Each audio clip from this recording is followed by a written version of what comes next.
செம்மண்ணிலே தண்ணீரை போல் உண்டான சொந்தம் இது.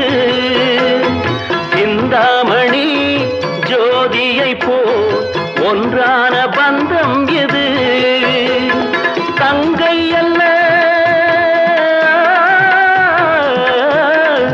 தங்கை அல்ல தாயானவள், கோடி பாடல் நான் பாட பொருளானாள். ஒரு தங்க ரதத்தில் பொன் மஞ்சள் நிலவு, ஒரு தங்க ரதத்தில் பொன் மஞ்சள் நிலவு.